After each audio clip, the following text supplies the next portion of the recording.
Talofa lava, you're listening to Pacific Waves from RNZ Pacific or Lo'ingoa or Koroe Hawkins. Coming up. The military who live off base get an allowance that tends to drive up rental prices. We revisit the long-running tensions on Guam due to the heavy United States military presence. Also, she was championing women's rights. That's really a big contribution to Tonga. Tonga's late Princess Siu'ilikutapu remembered as a champion for women's rights, and later on we found out more about National Geographic's new 5-year Pacific Ocean expedition.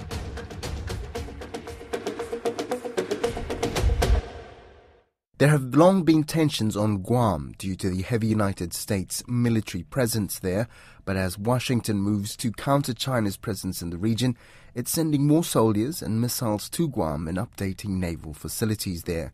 Just what do people on the island, especially the indigenous Chamorro people, think about it all? Don Wiseman spoke with the director of the Pacific Islands Development Program at the Hawaii-based East-West Center, Dr. Mary Therese Hattori, who is herself from Guam and is Chamorro. As I understand it, there are 22,000 American troops there, about to go to 27,000. Where they have them, have they brought in families with them? Yes, many of them bring in families. They reside on base, and I don't know the number, but, I live in Hawaii and we see similar problems with housing prices going up because the military who live off base get an allowance, and that tends to drive up rental prices to the point where they're pricing locals out of the market. So that's been going on for a while, but is going to get clearly a whole lot worse. Yes. And of the population of 168,000, just how many then are part of the military and either as serving soldiers plus families? We're talking what, half the population of the island, or are we? Oh, not quite that high. But certainly significant. But they are significant. Yes, it is significant. And amidst the bringing in of more troops, there is the missile developments, there are more aircraft, there's bases for nuclear submarines being tarted up and so on and so on. What is the reaction of locals? It really varies. You've got, for example, the current administration, will highlight the positives, the employment opportunities for locals, the investment in local infrastructure. But then you've got other folks who, like Ken Cooper says, with all of the military buildup, that people are feeling less safe. So while the country may feel that it's better defended, the safety of the Chamorro people is not part of the equation. And it's sort of the opposite. We feel less safe because Guam is now a target that, the tip of the spear is going to break first, right? In a battle. And with all of the tensions, you just had the Okinawan evacuation alert with the missile tests from North Korea yesterday. And so we're seeing all of this tension in the region, and it may mean that more of a military buildup and greater defense capabilities on Guam will actually make us more of a target. The indigenous Chamorro people, how much of a percentage of the population are they? Oh, I'm sorry, I don't have that off the top of my head. But, recently the United Nations did issue a rather scathing report because Guam is still one of the few places where the indigenous people are denied a right to self-determination. So that's still an issue. Maintaining their culture, maintaining their language has been an issue for a long time, but there's a suggestion at least that that's getting harder and harder to do. Well, my mother is a native Chamorro speaker. We have language immersion schools, Chamorro language immersion schools. There's more of a commitment to revive the language. So there are language revitalization movements that are happening. It's not a lost language by any means. You see the similar pattern in a lot of places that were colonized by outsiders. The other point I would make is that the United States is constantly putting itself forward as a Pacific nation and claiming to have commitments and a deep desire for meaningful engagement with the Pacific in response to China's engagement in the Pacific. And so it's this focus on competition with China is motivating the United States to put itself out there as a Pacific nation and as a partner for the Pacific. But as a Chamorro woman who lives in the state of Hawaii, I would argue that the United States really needs to take a look at its track record and its relationships and meaningful engagement with the Pacific Islanders with which it has historic relationships. American Samoa, Guam, and the Kofa nations. And Native Hawaiians, right? So look at the track record, look at Red Hill, the contamination of the water, lack of self-determination on Guam, military buildup, environmental degradation, right? If this is how America treats the Pacific Islanders with whom it has historic ties, how can other Pacific Islanders really believe that the United States government wants to be a true partner and a Pacific nation? I've seen accounts talking about the junk in the water and the oil in the water around the island, and this is being blamed on the military. I will say the environmental degradation, it goes further back in history. We had the nuclear testing in the Marshall Islands. The islands that are downwind of that were impacted. People from other islands, including Guam, are downwinders, right? So the environmental degradation dates, back to that point. But also there are claims of Agent Orange and other toxins. I think military personnel who were in Guam, served in Guam, are still reporting medical issues from their service on Guam. And, just similar to Hawaii, where military bases are, there have been contaminants in the water supply and in the soil. This general dissatisfaction that exists, how does it manifest itself? Well, the perceptions and the positions vary. So there are many people on Guam who are extremely patriotic and have served in military, will continue to serve in the military, and have very positive experiences and lots of opportunities that they've benefited from as members of the armed forces. So there is that tension, and you see this in other parts of the Pacific, including the Federated States of Micronesia, where you have quite a few people enrolling in the military. So there's this tension between this, patriotism and the positive opportunities that can happen through military service, and then the negative issues and all the problems that occur with military buildup and the buildup of defense systems and the use of land for national defense. So there are protests, independence, Guahan, the folks who are pushing for independence, but even people who are just, I'm not taking a position in terms of status, but I do believe Indigenous people have a right to self-determination, and we aren't even being given that right. And the self-determination issue then gets amplified by the military issues. So these two issues may seem separate, but they're not. And they tend to have this amplifying effect, I think. People who may be dissatisfied with political status, I think they may have more support from people who are dissatisfied or concerned with military buildup. There's some who will say that anyone who questions or is critical of the military buildup or even the lack of self-determination is unpatriotic. Representation and voting, these are American ideals. So I don't see how questioning this lack of self-determination is not patriotic. I think we share ideals. Chamorro people share, many ideals that Americans hold dear. So I think we should be allowed to have discussions and air our concerns without being labeled unpatriotic. Tributes have been flowing throughout the week for the late Tongan Princess Mele Siu'ilikutapu, who passed away in Auckland on Sunday, the 28th of May. She leaves behind a positive legacy for Tongans and New Zealand Pacifica, for whom she actively advocated and worked for. Finau Fonua has more. At a chapel in West Auckland, a funeral visitation was held for the late Princess Mele Siu'ilikutapu. Leaders from New Zealand's diverse Pacifica community were in attendance, including Sir Michael Jones and Labour MP Jenny Salesa. Maori King Tuheitia also attended the service, where he was received by Tongan Princess Angelica Latufui Beka.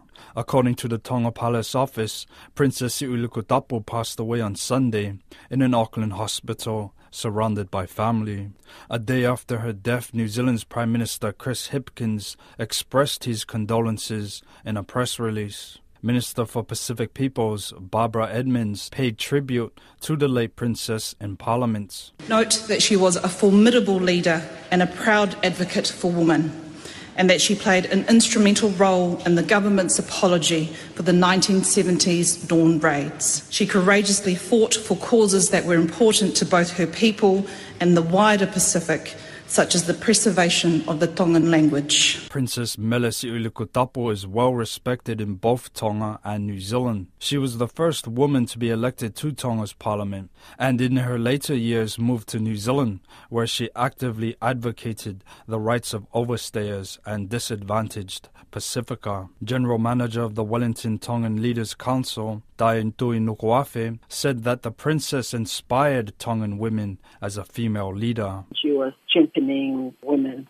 rights and all. I think that's really a big contribution to Tonga as a nation. She was the first female to be elected as an MP in Tonga, first woman elected as People's Rep. Her keynote speaking at the New Zealand Dawn Raids apology in 2021, where she represented all Pacific. Secretary of the Auckland Tongan community, Kennedy Mayakafa, said it's a loss for all Tongans who looked up to her. He said the princess was devoted. This is a very sad time for all of us. That one of the members of the royal family has passed.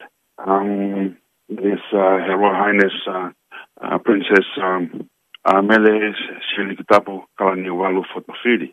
You know, a lot of our Tongan people admired Siu'ilikutapu for her community involvement. One of her most memorable public appearances in recent times was the emotional speech she gave in 2021, accepting a formal apology by the New Zealand government for the dawn raids of the 1970s. Princess Siu'ilikutapu accepted the apology. I am very grateful for your government for making the right decision to apologize, to right the extreme, inhumane, racist and unjust treatment specifically against my community in the Dawn Raids era. Princess Mele Siu'ilikutapu will be flown back home to Tonga for a state funeral at a date to be confirmed by Tonga's Palace Office. For the first time, the countries in the PESA Plus Free Trade Agreement are meeting face-to-face this week on Niue. 8 Pacific nations have ratified the deal and another 6 nations are parties to it. The regional governance meeting is being held on the island, the first chance for such a face-to-face because of the COVID-19 lockdowns. PESA Plus officials have also been undertaking an exercise in how to ensure countries like Niue can get the most benefit from the agreement. Don Wiseman spoke with 2 of the advisors from the implementation unit, Dr. Alisi Holani and Roy Langolango, about labour mobility and support for the private sector. He began by asking Mr. Langolango how it would help a small country like Niue with a tiny private sector. I think for Niue, it's through PESA Plus, it's support for the private sector. And the other side of that is creating the enabling environment for the public sector, you know, around legislative changes or amendments, policy, those sort of things. But I think also supporting the private sector to be able to make the most out of PESA Plus chapters. In a place like Niue, of course, the private sector's tiny. What do you do? Yeah, we've already done some work with some of the Niue private sector here. There was a business that we assisted with getting their products tested. So the products were sent to New Zealand to get that testing because without that testing, they wouldn't be able to create the labels that's required. So for them, that was a big thing because then it opens up the markets to Australia and New Zealand by meeting the labelling requirements. So that's already something that we've provided some assistance with. the Niue honey here. They used to import their bottle jars from NZ, but we've been able to provide them with some molds that they can create it here in Niue rather than having those extra expenses to try and get it out of New Zealand. Seemed quite simple for everyone else, but for countries like Niue who are trying to get market access into Australia, New Zealand, and hopefully onto other markets like the UK and EU, these things are important for them to be able to get their products onto the shelves. You got to have the right labeling to meet the standards in New Zealand or Australia. So those are really important. And what that's been able to do for those Niue businesses is to be able to get their products into New Zealand or Australia. I'm intrigued by this. So they're making their own glass bottles. We provided them with some molds to make some of those, the bottles here. In terms of your comment on the small private sector here, so just in terms of the scope of the PACER Plus, because it is a comprehensive free trade agreement that covers all aspects of trade, so trade in goods, trade in services, investment, and an arrangement on labor mobility. For a small country like Niue, with a population of under 1,700, its remoteness, given that there's only one flight in each week, the development challenges that Niue faces is quite stringent. And for such a small place, we have to really look at the context of the country, their capacity, and the pace of development that they can undertake.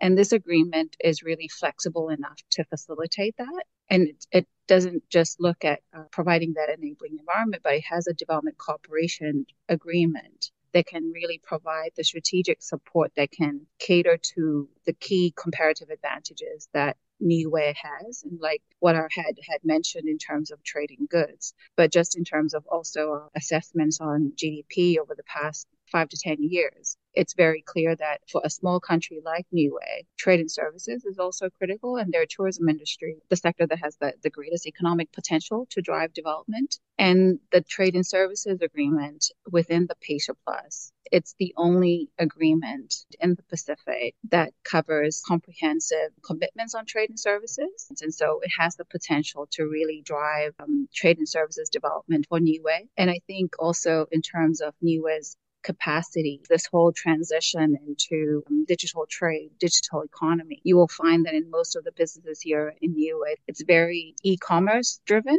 And so there is this huge potential to drive digital trade and increase Niue's participation in digital trade, especially in e-commerce, given that such a small country. And the PACER Plus agreement under the trade and services and investment provides an enabling environment, but as well it looks at how we can get those regulations and policies in place to drive and increase digital trade by Niue. I know you're in charge of labour mobility, Elise. In terms of a small place like Niue, what opportunities are there to bring workers in from, Fiji, the Philippines, wherever? Because if tourism's to grow, of course, they will need people, but will they be able to accommodate them? Will they fit in such a small environment? Yes, we find that labor is a key component for sustainable development here in Niue, and the labor shortages that Niue faces cuts across all sectors. So it's not just tourism and agriculture, but it's also in the critical services like health and education. And so we received a request from the government of Niue to look at how we can facilitate movement of workers from other Pacific Island countries to meet those labor shortages. For example, in the health sector, they're looking at about 10 nurses. And so it's manageable. And the demand from here is more at the semi-skilled and skilled levels. But I guess the issue that we find is that we have to put in place the necessary regulatory framework to ensure that we're not only meeting those labor shortages and to support development in the long term for Niue, but at the same time, we're also ensuring that the workers that actually come in, they are protected and the working standards that they are in meet international standards, labor standards. And so we do look forward to the work that we're going to be doing in this area for labor mobility, given that it is a cross-cutting issue, not only for trading goods, but also for trading services as well as for the critical services that Niue needs. National Geographic's Pristine Seas has launched what they're calling the Global Expedition. The organization plans to spend 5 years exploring the remote tropical Pacific on a mission to support local conservation efforts in the world's most diverse ocean ecosystem. It sees the mission as part of the fight against global warming, food insecurity and nature loss by protecting 30% of the planet by 2030, also known as the 30 by 30 campaign. National Geographic explorer Enric Sala speaks with Caleb Fotheringham about the project. So Pristine Seas is a project that combines research, storytelling, policy work, and economic analysis to help support local conservation efforts. Specifically, in the last 15 years, we have been working with local communities, indigenous peoples, and governments around the world to help create marine protected areas. And the next phase is this global expedition where we are going to spend the next 5 years traveling, exploring, surveying, working with local partners and governments in the Central and Western Pacific to help support local conservation efforts, to help support efforts to increase ocean protection in the region. Fantastic. And you're obviously going on this big expedition, is that right? It's going to be a 5-year expedition, and nobody is going to be there the whole time, but we will have teams rotating throughout the years, and yes, I plan to be there as often as I can. You know, who wouldn't like to spend time diving in some of the most amazing places in the ocean? Definitely. And you said that this initiative is going to help with conservation efforts. Could you give me an example of how this could help? Today, the ocean is suffering from many threats. Overfishing, global warming, pollution. There are many threats. There are also many solutions. But there is one thing we can do today and starting to have an impact tomorrow. And this is a proven solution called marine protected areas, areas where human activities, human threats are reduced, so marine life can bounce back and provide benefits to people. An example is, well, there are many examples around the world of protected areas that have delivered these benefits. One thing we know is that when we protect an area from fishing, marine life recovers spectacularly. On average, the abundance of fish increases by 500% within a decade. And the more fish there are in a protected area, the more they reproduce, the more babies they have, and many of these fish spill over the boundaries of these reserves, helping to replenish the fishing grounds around. So having fish in a reserve helps the fishermen living around it. So obviously deep sea mining is a huge discussion point at the moment. Some countries have already, started their exploration phase. The Cook Islands is one of them. Are you going to be looking at different species and how they could be impacted by deep sea mining on this expedition? The focus of our expedition is to assess the current health of the marine environment in the places where we're going to visit and support local conservation efforts. We have the technology to survey marine life from the surface to the 6,000 meters depth. But our goal is not to look at the impact of specific activities, at the impact of deep sea mining, for example, but to set a baseline to assess the current health of the environment so we can compare this baseline against future changes. But we do know that deep sea mining is an activity that is very appealing to many nations because of the promise of huge economic profits. We don't know enough about the impact of deep sea mining on deep sea life. And also we need to be conscious about the potential climate change impacts of deep sea mining, because there is a lot of sediment on the seafloor where these operations would take place that contains a lot of carbon. We know that the seafloor, the sediment on the seafloor, is the largest carbon sink on the planet. So disturbing that sediment and releasing that carbon can also add to climate change. So there are so many unknowns that makes it tricky, makes it dangerous to open up the entire ocean to deep sea mining. And you mentioned technology before. Is it okay if you just tell me how you'll survey? We want to know how marine life is doing from the surface to the deep ocean. So for the surface, for the first 50 meters, we use the traditional technology of the scuba divers. We have people with scuba tanks doing visual counts of fish and corals, taking photographs, collecting data. But then as we go deeper, we will have a submarine that allows us to go down to 400 meters.